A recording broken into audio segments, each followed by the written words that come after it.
Hola, ¿qué tal? Soy la estudiante Candy Giselle Hernández. En esta oportunidad vamos a presentar la reparación social a víctimas de violaciones a los derechos humanos del curso de Derecho Humano y Derecho Internacional Humanitario. Las integrantes de este grupo es la compañera María Ángeli y Georgiani, las cuales en esta oportunidad no pudieron conectarse por inconvenientes personales y de tiempo. Sin embargo, aquí estoy yo, Candy Giselle Hernández, para la elaboración del video. Entonces, ¿qué son los derechos humanos? Son principios universales que reconocen la dignidad inherente de todas las personas, libertad, igualdad y justicia de la Declaración de los Derechos Humanos de 1948. Fue concebida como un marco normativo internacional para proteger los individuos frente a los abusos del poder estatal y social. Señala que los derechos humanos constituyen un lenguaje común en la humanidad. ¿Qué quiere decir? Que en todas partes existen los derechos humanos. Entonces, tenemos unos supuestos ideológicos de los derechos humanos. La elaboración de la Declaración Universal estuvo marcada por tensiones ideológicas. Aquí tenemos tres. Universalismo. La idea de los derechos humanos son inherentes y en cualquier parte del mundo los vamos a tener, sin distinción, todos los tenemos. En la igualdad y libertad son los principios fundamentales que buscan equilibrar la autonomía individual con la justicia social. Y el tercero, la pluralidad cultural y política. El reconocimiento de los derechos deben ser aplicables al contexto diverso y evitando imposiciones hegemónicas. Quiere decir que se va teniendo en cuenta la cultura y política de cada individuo, teniendo en cuenta el reconocimiento de esos derechos y cómo se aplica en su contexto. Entonces, la infracción de los derechos humanos durante la dictadura militar chilena, que va desde 1973 y 1990. Durante ese tiempo se cometieron graves violaciones a los derechos humanos, tales como tortura, ejecuciones extrajudiciales y persecución política. Aquí, como lo podemos ver en la imagen que se refleja, hay tortura, ejecuciones. De esta manera, esto lo que hizo fue que afectó profundamente la salud mental de todas las víctimas y familias que en su momento todavía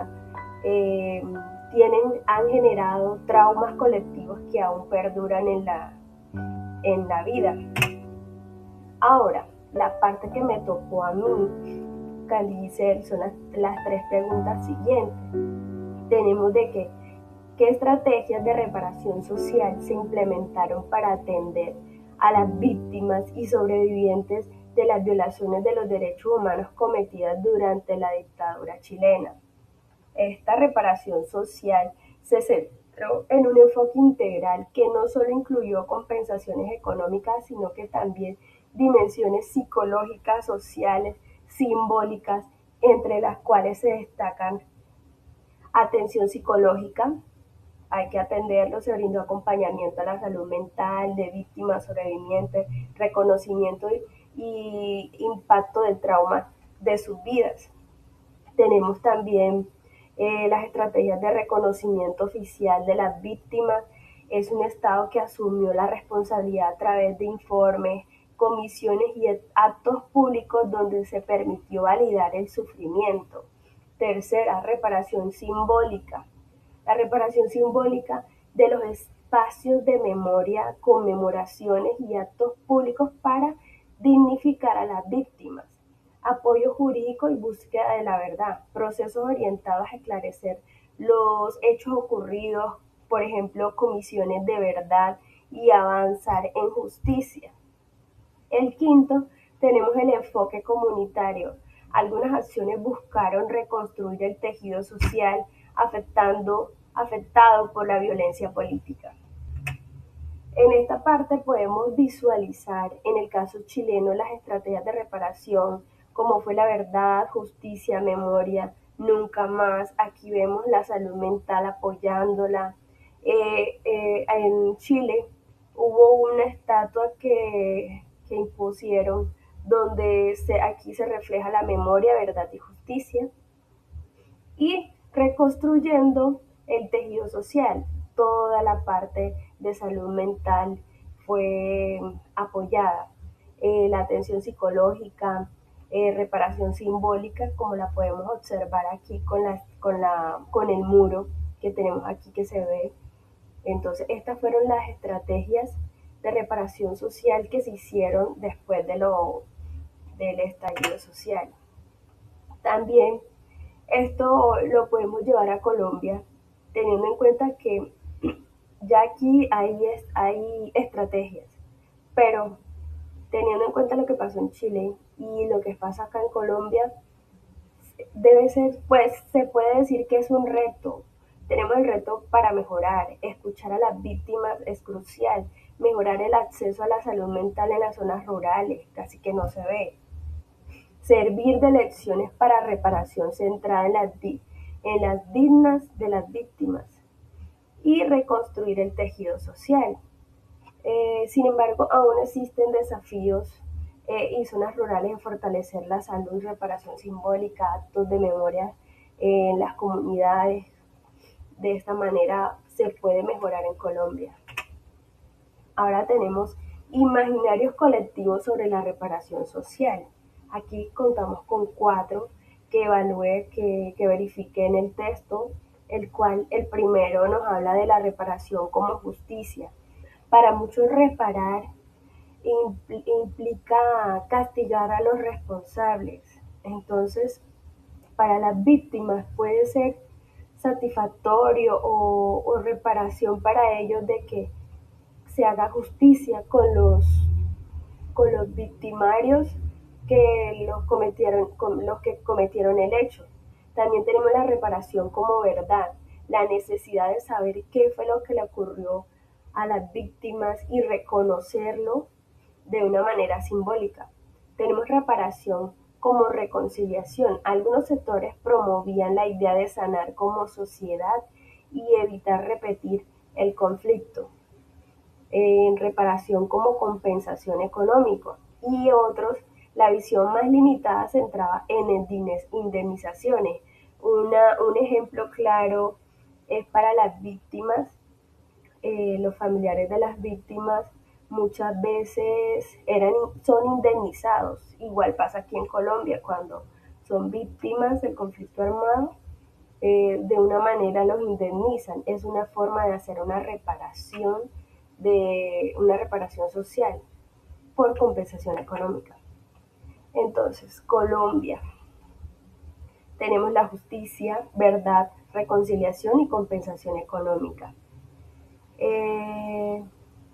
La reparación social, para algunos sectores la reparación está asociada con la justicia de verdad, el castigo de muchas víctimas y sus familias han exigido procesos judiciales contra los responsables y torturas, desapariciones. Muchas veces los familiares lo que quieren es que se genere una justicia total, de que aquellas personas que cometieron el hecho paguen por lo que hicieron y se pueda, pues de esa manera, hacer una reparación. Entonces, aquí vamos a hablar ahora de los impactos de los medios de comunicación y la reparación social. Entonces, tenemos los positivos, los impactos positivos y los impactos negativos. Los medios de comunicación tuvieron un papel clave para el proceso de reparación con efectos tanto como negativos y positivos. Entonces tenemos los positivos. Visualización de las víctimas ayudaron a que la sociedad reconociera los hechos, qué fue lo que pasó. Construcción de memoria colectiva. Por medio de los medios de comunicación nos damos cuenta de qué es lo que está pasando en muchas partes.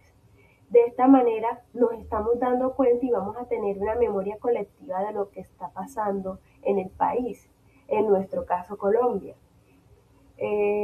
Presión social, impulsaron debates sobre verdad, justicia y reparación. Por esa razón, el estar en los medios de comunicación puede ser una manera de hacer presión para impulsar los debates a la verdad. a la justicia y la reparación a aquellas víctimas del conflicto. Ahora vamos para el otro lado, que es lo negativo. ¿Qué pasa?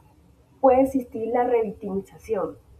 Ya pasó y vuelve y lo publican como si fuera ayer. Entonces, para las víctimas eso afecta mucho. En algunos casos, la exposición mediática, efectos emocionales a las víctimas, lo que acabo de decir.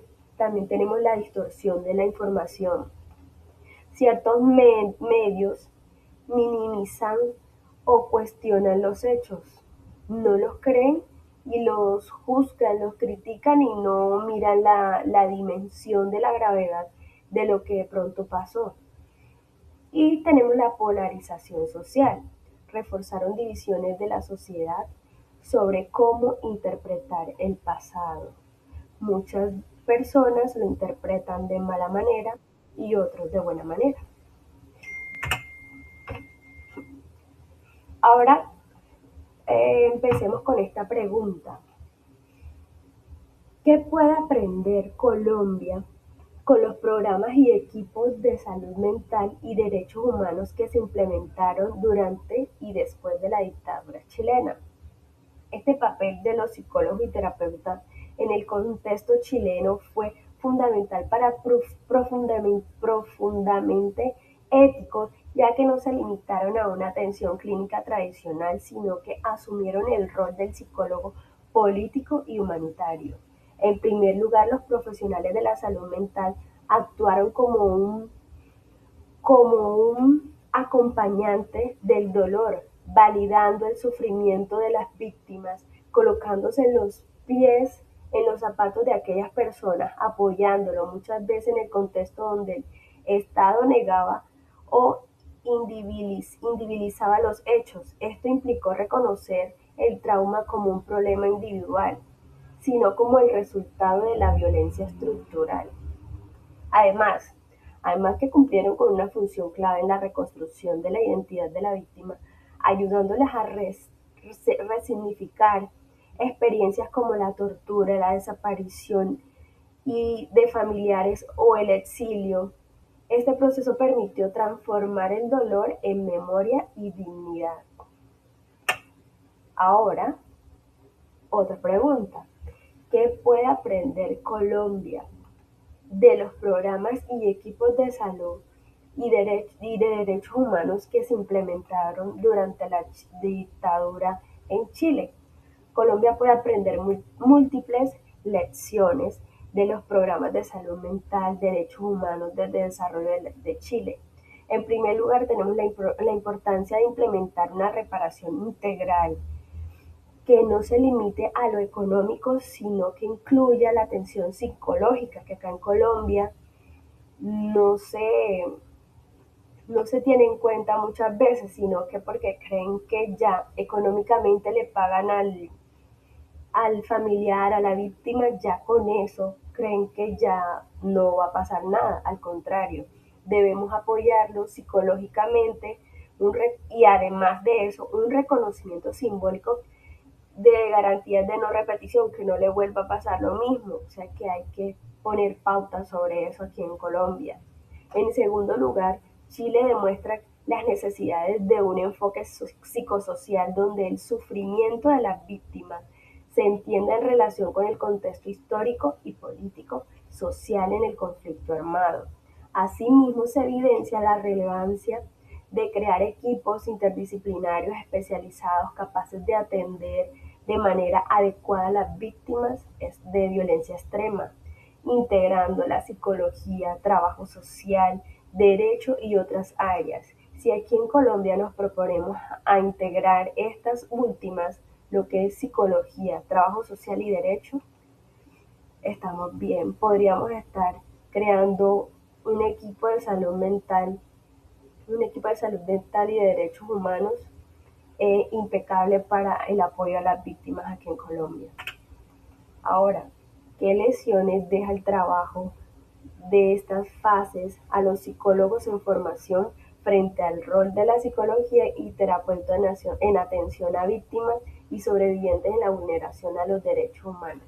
En primer lugar, La enseñanza a este rol va más allá de la consulta individual, implica un compromiso con la realidad social, especialmente en contextos de violencia y vulneración de derechos.